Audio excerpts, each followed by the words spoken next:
सुनो कैदी नंबर 410, अगर तुम अपने बयान से मुकर जाओगी तो तुम्हें वक्त मिल जाएगा, और अगर तुमने बयान दे दिया तो तुम्हें उम्र कैद की सजा हो सकती है। अब सोच लो तुमने क्या करना है। वो दोनों मेरे बारे में बातें करने लगी और मैं चुपचाप उनकी बातें सुनने लगी। वो जो मुझे बता रही थी वो मैं भी जानती थी। अगर मैं अपने जुर्म से मुकर जाती तो मजीद तहकीक और सबूतों को पेश करने के लिए अदालत फिर से तारीख डाल देती। जेल की गाड़ी अदालत के अहाते में रुकी। मेरी तवक्को के ऐन मुताबिक मेरे माँ बाप पहले से वहाँ मौजूद थे। अंदर जाने से पहले मेरी माँ ने मेरे आगे हाथ जोड़ दिए और कहा, अपने बयान से मुकर जाना मेरी बेटी। मैं अपनी बेटी को यूं उम्र भर के लिए जेल की सलाखों के पीछे नहीं देख सकती। मैंने कुछ न कहा और पुलिस वालों के हमरा अंदर चली गई। अंदर बहुत से सहाफी और टीवी चैनल वाले बैठे हुए थे। सबको आज की तारीख का शिद्दत से इंतजार था कि आज क्या होता है। मुझे कटहरे में खड़ा कर दिया गया। अदालत की कार्रवाई शुरू हो गई। थोड़ी देर बाद जब वकील ने मुझसे पूछा कि आप बताएं वक़ुआ के दिन क्या हुआ था, आप अपनी कहानी शुरू से बताएं, सब जानना चाहते हैं। आखिर वो वक्त आ ही गया था जब मुझे अपनी जात के पर्दे खोलने पड़ते। मैंने बताना शुरू किया। मेरा नाम फरवा है, अपने माँ बाप की सबसे बड़ी बेटी हूँ। मुझसे 3 छोटी बहनें और 2 छोटे भाई हैं। मेरी अम्मा चौधरी की हवेली में मुलाजमत करती है, वहाँ किचन में खाना बनाती है। मेरा बाप चौधरी की जमीन पर काश्त करता है। गांव के चौधरी के 2 बेटे थे, एक बड़ा जो शादीशुदा था और उसकी बीवी को सब भाभी बेगम कहते थे, और एक छोटा बेटा जिसे सब छोटे मालिक कहते थे। मैं अक्सर छोटे मालिक के कमरे से कीमती अशिया चुरा कर घर ले आती थी। किसी को पता नहीं चलता था कि मैं क्या चुरा कर ले जा रही हूँ। फिर एक दिन छोटे मालिक शहर से वापस आए। मैं तो उनकी पर्सनालिटी देखकर आशिक हो गई और बहाने बहाने से उसे अपनी तरफ माइल करने लगी, लेकिन उसने कभी मेरी तरफ आंख उठाकर नहीं देखा था। वो बहुत शरीफ था और मैं बदकिरदार। मैं जानबूझकर उसको अपनी तरफ मुतवज्जा करती थी। एक दिन मैं जबरदस्ती छोटे मालिक के कमरे में चली गई और उसे कहा कि वो मुझसे शादी कर ले। अगर उसने मेरी बात ना मानी तो मैं उसे बदनाम कर दूंगी। मैंने अपने कपड़े जानबूझकर फाड़ लिए और कहा कि अभी मुझसे शादी का वादा करो वरना अच्छा नहीं होगा। वो जबरदस्ती मुझसे बाजू छुड़वाकर बाहर जाने लगा। कहने लगा, मैंने तुम्हारी सारी हरकतें अपने मोबाइल में रिकॉर्ड कर ली हैं और अब मैं वो सबको दिखाने जा रहा हूँ। मुझसे बर्दाश्त न हुआ कि वो मुझे सारे गांव में बदनाम करे, इसलिए उसको रोकने के लिए मैंने उसके सर पर शीशे का गुलतान दे मारा और वो मर गया। मैंने पहले भी पुलिस को यही बयान दिया था और अब भी यही बयान दे रही हूँ कि छोटे मालिक को मैंने कत्ल किया है। मेरे बयान पर अदालत में मौत का सा सन्नाटा फैला था। मैंने सबके मना करने के बावजूद अपना गुनाह कबूल कर लिया था, क्योंकि अगर मैं मुकरती तो मेरे माँ बाप और छोटे बहन भाइयों की जिंदगी चौधरियों के हाथों खत्म हो जाती। वो मेरे घर वालों को बर्बाद कर देते। मेरे जुर्म कबूल करने पर अदालत ने कहा कि अब मजीद किसी सवाल जवाब और सबूत या गवाह की जरूरत नहीं है। मुजरिमा ने अपना जुर्म कबूल कर लिया है। मुजरिमा की वजह से एक इंसान अपनी जान से हाथ धो बैठा, इसलिए अदालत मुजरिमा को उम्र कैद बामुशक्कत की सजा सुनाती है। उसके साथ ही जज ने दस्तखत कर दिए और अदालत बर्खास्त कर दी। मुझे उम्र कैद हो गई। मैंने अपने घर वालों को बचाने की खातिर झूठा बयान दिया था, जबकि उस दिन कुछ और ही हुआ था। आधी आबादी की तरह मेरा बाप भी चौधरियों का मकरूज था और सालों से मेरे माँ बाप इसका कर्ज उतारने की कोशिश कर रहे थे, जो वहीं का वहीं था, और इस कर्ज पर जो सूद था वो बढ़ता जा रहा था। मैं जवान हुई तो अम्मा मुझे भी अपने साथ काम पर ले जाने लगी ताकि चौधरियों का कर्ज जल्दी उतर सके। छोटे मालिक का ज्यादातर वक्त शहर में गुजरता था। जाने क्या बात थी कि अम्मा छोटे मालिक के होते हुए मुझे काम पर नहीं लेकर जाती थी, घर पर ही छोड़ जाती थी।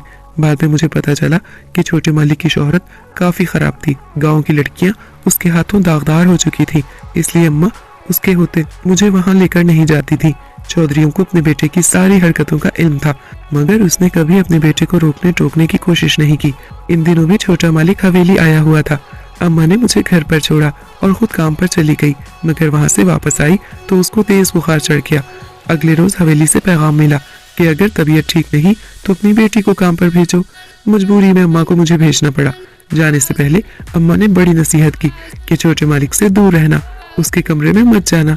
मैंने कहा, अम्मा अगर वो इतना ही बुरा इंसान है तो मुझे मत भेजो, मगर जाना भी जरूरी था क्योंकि हम नौकर थे और वो मालिक थे। हम इनकार करने का इख्तियार नहीं रखते थे। मैं अम्मा की जगह काम पर जाने लगी।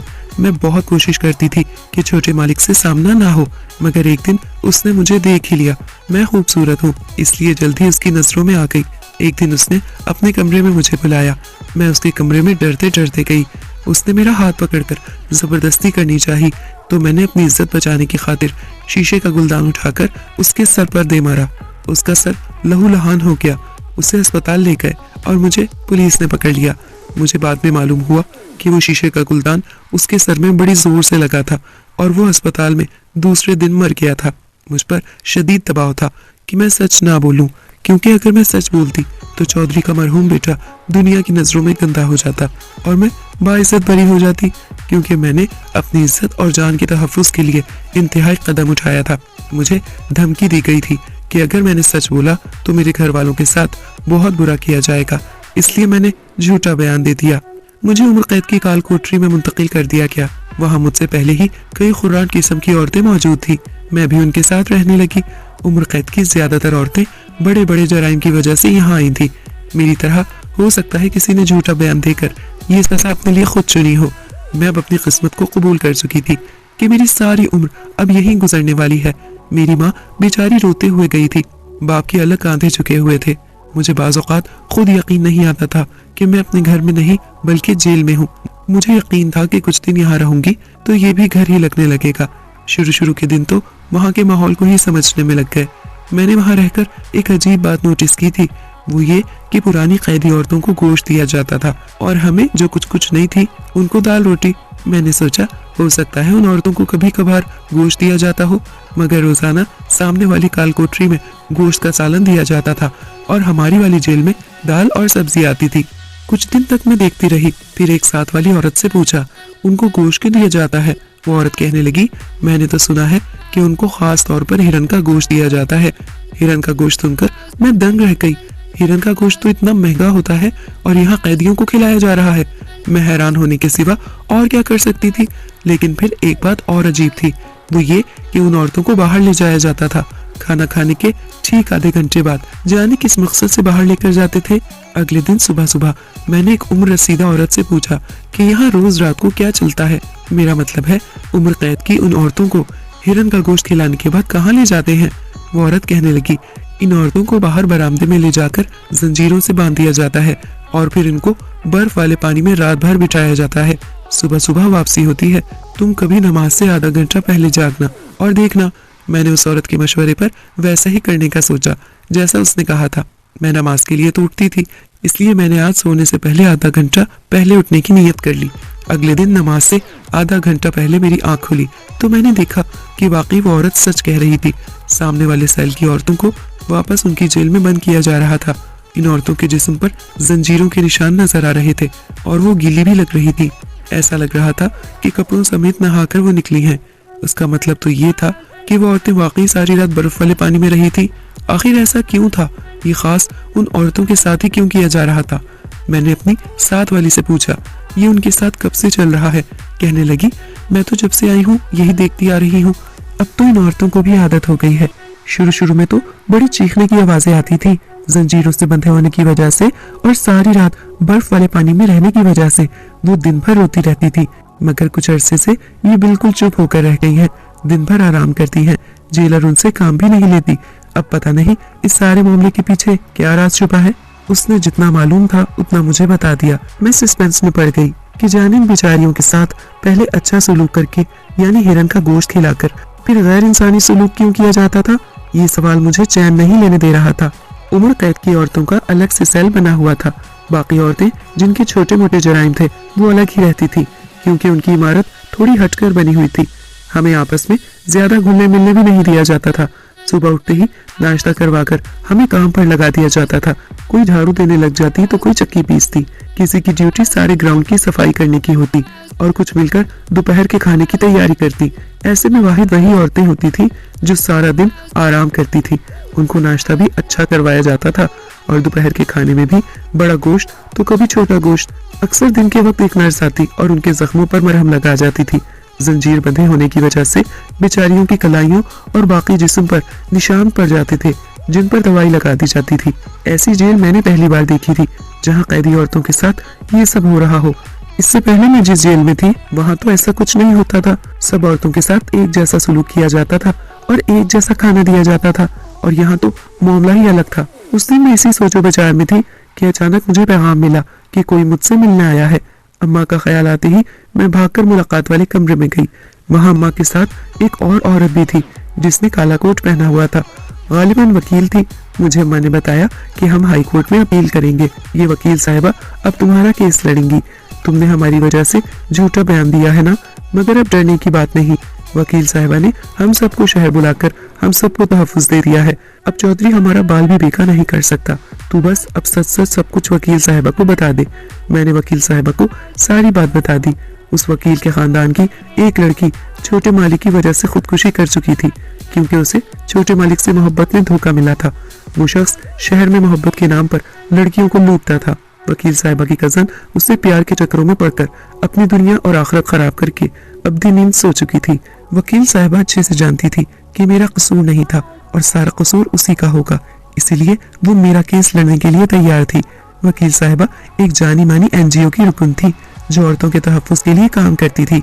वकील साहिबा को मैंने शुरू से आखिर तक सारी बात बता दी थी कि उस दिन क्या हुआ था। वकील साहिबा ने मुझसे वादा किया कि वो मुझे बहुत जल्द यहाँ से निकाल लेंगी। जाते जाते वकील साहिबा ने पूछा, ये हिरन का गोश्त यहाँ किसके लिए आता है? मैंने आते हुए देखा था, बड़े बड़े शॉपर्स में लाया जा रहा था। मैंने कहा, उम्र कैद की औरतों के लिए आता है खास हिरन का गोश्त। इससे पहले मैं मजीद तफसील बताती, हमारी मुलाकात का वक्त खत्म हो गया था, वरना मैं कैदी औरतों का सारा मामला भी वकील साहिबा के गोश गुजार जरूर करती। जाते जाते वकील साहिबा ने मुझे भरपूर तसल्ली दी थी कि वो मेरा केस हाई कोर्ट में लेकर जाएंगी। वकील साहिबा चली गई। अब मुझे एक उम्मीद पैदा हो गई थी कि शायद मैं यहाँ से रिहाई पा जाऊँ, वरना तो मैं समझौता कर चुकी थी। बज़ाहिर तो यहाँ सब ठीक था, मगर मुझे लगता था कि कोई बड़ी गड़बड़ है। एक हफ्ते बाद हमारे सामने वाली काल कोठरी में कैद एक औरत मर गई। मालूम हुआ कि उसको दिल का दौरा पड़ा था। मेरा दिल ये मानने को तैयार न था कि वो दौरे की वजह से मरी है। उस बेचारी की तबीयत सारी रात बर्फ वाले पानी में रहने के बाद खराब हो गई थी और इसी वजह से उसे बुखार हो गया, जो इतना ज्यादा हुआ कि वो बेचारी मर गई। वो पिछले 10 साल से यहाँ ही थी। अब जेल से बाहर उसका कोई वाली वारिस नहीं था, इसलिए उसकी लाश सर्द खाने में भिजवा दी गई कि लावारिस लाशों के साथ उसे भी दफना दिया जाए। मुझे उस औरत का अंजाम देखकर बहुत दुख हुआ था। उसके मरने पर एक डॉक्टर भी आया था जो बाकी औरतों का जायजा ले रहा था। जाने वो सबको घूर घूर कर क्यों देख रहा था। मुझे ऐसे लगा कि उसने मुझे और एक मेरी साथ वाली औरत की तरफ इशारा करते हुए जेलर को कोई इशारा किया था। जाने वो हमारे मुतालिक क्या बात कर रहा था। शाम को जेलर राउंड पर आई। उसके साथ 2 लेडी पुलिस अफसर भी थी। वो राउंड लगाकर हमारी काल कोठरी की तरफ आई और मेरी और एक और औरत की तरफ इशारा करके लेडी कांस्टेबल को कहा, इन दोनों को सामने वाले सेल में शिफ्ट कर दो। लेडी कांस्टेबल ने उसको कहा, मैडम इस लड़की को रहने दे, कुछ दिनों में इसका केस हाई कोर्ट में पेश होना है, दूसरी वाले को शिफ्ट कर देते हैं। वो मुझे छोड़कर मेरी साथ वाली औरत को साथ ले गई और उसे सामने वाली काल कोठरी में बंद कर दिया। वो बेचारी हाथ जोड़ रही थी कि मुझे वहां नहीं जाना, मुझे यहीं रहने दो, मगर उसकी एक ना सुनी गई और उसे सामने ले जाकर बंद कर दिया गया। मैंने शुक्र अदा किया कि मेरी बचत हो गई। रात को हस्बे मामूल इन औरतों के लिए गोश्त आया। उनको हिरन का गोश्त खिलाने के बाद बाहर ले गए। बाद में जाने क्या हुआ और क्या नहीं, मुझे कुछ पता नहीं चला, क्योंकि जिससे सारी खबरें मिलती थी वो तो उसी कैद खाने में जाकर कैद हो चुकी थी, जहाँ से रिहाई की कोई सूरत नहीं थी सिवाय मौत के। 2-3 दिन गुजर गए, मगर उससे राब्ते की मेरी कोई कोशिश कामयाब न हुई। उम्र कैद की औरतों पर खास नजर रखी जाती थी। मैं यहाँ के माहौल की वजह से नफसियाती बन रही थी। मेरा दिल चाहता था यहाँ से निकल जाऊं। मैं बेचैनी से वकील साहिबा का इंतजार कर रही थी कि कब वो आए और मुझे यहाँ से निकाले। एक दिन पता चला कि कोई मिलने आया है, तो मैं खुशी खुशी मुलाकात को गई, मगर आगे जाकर जब चौधरी को देखा तो मेरे होश उड़ गए। वो मुझे धमकाने आया था कि अगर मैंने बयान बदलकर उसके मरे हुए बेटे पर कोई इल्जाम लगाया तो वो मेरे घर वालों को जिंदा नहीं छोड़ेगा। मैं उसकी बातें सुनकर बहुत परेशान हो गई थी। 2 दिनों बाद वकील साहिबा मिलने आई तो मैंने उन्हें चौधरी की आमद के बारे में बताया। वो कहने लगी, तुम फिक्र ना करो, तुम्हारे घर वाले महफूज हैं। तुमने 3 दिन बाद मेरे साथ हाई कोर्ट चलना है, केस की पहली समाअत है परसों, बस डरना नहीं है। वो मुझे अच्छी तरह से समझाकर चली गई। मैं वहां से सीधा अंदर काल कोठरी में आ गई। आज इतनी नजर नहीं रखी गई थी, इसलिए मेरा दिल चाहा कि मैं 2 घड़ी अपनी साथ वाली से मिलाऊं, जिसे सामने शिफ्ट कर दिया गया था। मैं उसके सेल के बाहर खड़ी हुई तो उसे देखकर मैं दंग रह गई। 4 दिनों में ही उसकी हालत खराब हो चुकी थी, हाथों पर जंजीरों के निशान। मैंने उसे आवाजें दी, मगर वो सब शायद सोई हुई थी। मुझे समझ नहीं आ रहा था कि बेचारियों के साथ ऐसा क्यों किया जा रहा है। आखिर जेल हुक्काम को ऐसा क्या फायदा हो रहा है? मगर इन सब के लिए मैं कुछ नहीं कर सकती थी सिवाय उन पर तरस खाने के। मैं अगर कुछ मालूम भी करना चाहती तो इस 4 दीवारी में कैद कुछ मालूम नहीं कर सकती थी। 3 दिनों बाद हाई कोर्ट में मेरे केस की पहली समाअत हुई। चौधरियों की तरफ से बड़ा तगड़ा वकील था, मगर मेरी वकील साहिबा ने केस की शुरुआत बहुत अच्छे तरीके से की। मुझे उम्मीद थी कि अगर इस तरह वो हर पेशी पर मेरा केस लड़ेंगी तो मैं बहुत जल्द बाहर आ जाऊंगी। अदालत ने 1 हफ्ते बाद की तारीख दी थी। मैंने वापस आने से पहले वकील साहिबा से कहा, आप क्या जेल के अंदर रहने वाली दूसरी कैदी औरतों की मदद के लिए कुछ कर सकती हैं? मैंने वकील साहिबा को सारी बात बताई कि कैसे कैदी औरतों के एक ग्रुप को हिरन का गोश्त खिलाकर उन्हें जंजीर से बांधकर बर्फ वाले पानी में सारी रात रखा जाता है। मेरी सारी बात सुनकर वकील साहिबा ने कहा, अब मैं तो जेल के अंदर की सारी हकीकत मालूम नहीं कर सकती। ये काम सिर्फ तुम कर सकती हो क्योंकि तुम वहाँ उनके आसपास रहती हो। मैंने उलझकर पूछा, मगर कैसे? मैं ये कैसे कर सकती हूँ? वकील साहिबा ने कहा, कल आकर तुम्हें प्लान बताऊंगी। अगले दिन अपने वादे के मुताबिक वकील साहिबा आई। उन्होंने मुझे प्लान समझाया और जाते हुए कुछ पैसे छुपा कर दिए। मैंने वो पैसे जल्दी से लिबास में छुपा लिए। उसी रात प्लान के मुताबिक मैंने अपनी ड्यूटी पर मामूर अहलकार को कुछ पैसे दिए और उसे कहा कि मुझे अपने घर वालों से बात करनी है, अपने फ़ोन से करवा दो, मैं किसी को नहीं बताऊंगी।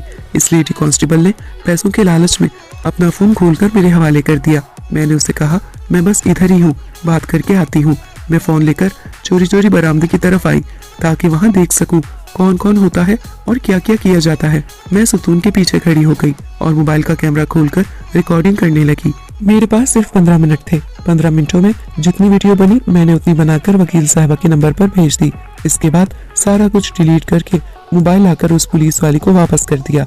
उसे जरा भी शक नहीं हुआ था कि मैंने क्या किया है। इस 15 मिनट के मुख्तसर से अरसे में जो कुछ मैंने देखा और रिकॉर्ड किया था वो इंतहाई चौंका देने वाला था। वो डॉक्टर जो उस दिन राउंड पर आया था, वही डॉक्टर वहाँ मौजूद था। वो सबको बारी बारी जंजीरों से बांध रहा था और फिर किसी को बर्फ के पानी में बिठा देता और किसी को खड़ा करके उसके सर पर ठंडा पानी फेंकता। जेलर भी पास ही खड़ी थी और ये सब कुछ उसकी आंखों के सामने हो रहा था। मैं बस 15 मिनटों में उतना ही रिकॉर्ड कर पाई। इसके बाद वहाँ किसके साथ क्या हुआ मुझे कुछ खबर ना हो सकी। सारी रात मैं जागती रही ताकि उनको वापस आते देख सकूं। सुबह की नमाज से 1 घंटा कबल वो आई थी। मैं उनको उनके सेल में जाता देख रही थी, लेकिन ये क्या? मैं चौंक गई। उनमें आपा रजिया नहीं थी। मैंने सोचा पीछे पीछे आ रही होंगी, मगर सुबह तक मुझे आपा रजिया नजर न आई। उसका यूं गायब हो जाना बाइसे तशवीश था। ज्वेलर से कुछ भी कहना फजूल था। वो खुद सारे खेल में शामिल थी और मुझे लग रहा था कि उसी ने आपा रजिया को गायब किया होगा, लेकिन वो कहाँ गई होगी या उसे कहाँ ले जाया गया होगा। इसी कश्मकश के दौरान मेरी अगली समाअत आ गई।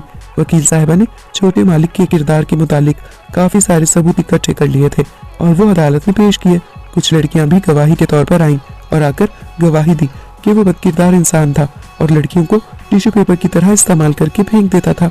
मुझे लग रहा था कि शायद अभी 2-4 बार और आना पड़े, लेकिन वकील साहिबा ने आज इतने अच्छे से मेरे केस की पैरवी की थी और जिस तरह सबूत और गवाह पेश किए थे वो सब मेरी बेगुनाही साबित करने के लिए काफी था।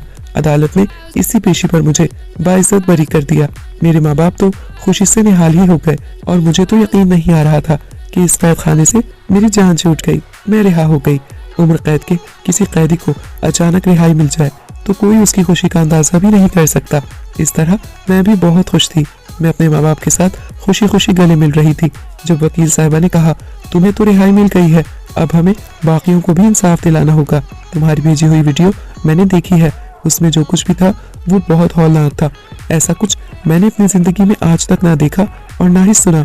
हमें मामले की जड़ तक पहुंचना होगा। मैंने पूछा, हम कैसे सबके पीछे छुपे असल मकसद तक पहुंचेंगे? वकील साहिबा कहने लगी, उस डॉक्टर का पीछा करके। आज रात जब वो जेल से बाहर निकलेगा तो हम उसका पीछा कर देंगे। हमने ऐसा ही किया। जैसे ही वो डॉक्टर जेल से बाहर निकलकर अपनी गाड़ी में रवाना हुआ तो हमने भी उसका पीछा शुरू कर दिया। वो एक मशहूर मेंटल अस्पताल के अंदर चला गया। हम भी उसके पीछे पीछे अंदर गए। मालूम हुआ उसका नाम डॉक्टर शहजाद है।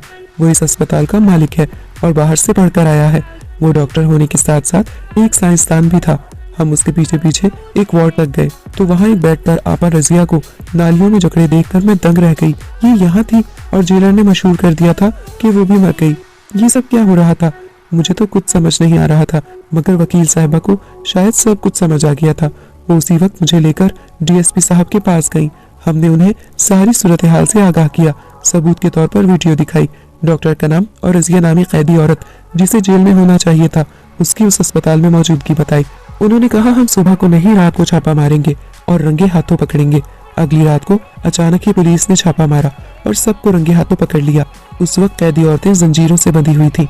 डॉक्टर और जेलर को गिरफ्तार कर लिया गया। सारी हकीकत जो तफ्तीश के बाद आई वो ये थी कि वो डॉक्टर हिरन पर कुछ खास तजुर्बात कर रहा था। वो जानना चाहता था कि पागल हो चुके हिरन का गोश्त खिलाने से इंसानी सेहत पर क्या असर होता है।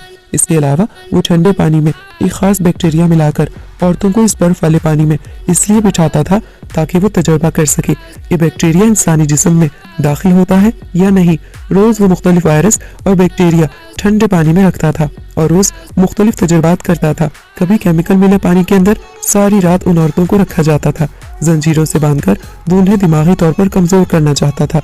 अपने तजुर्बात के लिए उसे औरतों की जरूरत थी और उसने जेल की उम्र कैद वाली औरतों का इंतखाब इसलिए किया था क्योंकि ऐसी औरतों के आगे पीछे कोई नहीं होता। रिश्तेदार तक मुंह मोड़ चुके होते हैं, इसलिए उन पर तजुर्बात करने से अगर किसी की जान भी चली जाती तो क्या फर्क पड़ता, कौन सा कोई पूछने वाला था। आपा रसिया के दिमाग पर तजुर्बात करने वो उन्हें अपने अस्पताल ले आया था। जेलर को सब पता था और वो पैसों के लालच में मिली हुई थी। आखिर उनकी ये प्लानिंग सामने आई और वो सब बेनकाब हो गए, पकड़े गए, उन पर मुकदमा हुआ और जेल हो गई। कल तक जेलर जिस जेल के स्याह सफेद की मालकन थी आज उसी के अंदर वो एक कैदी की हैसियत से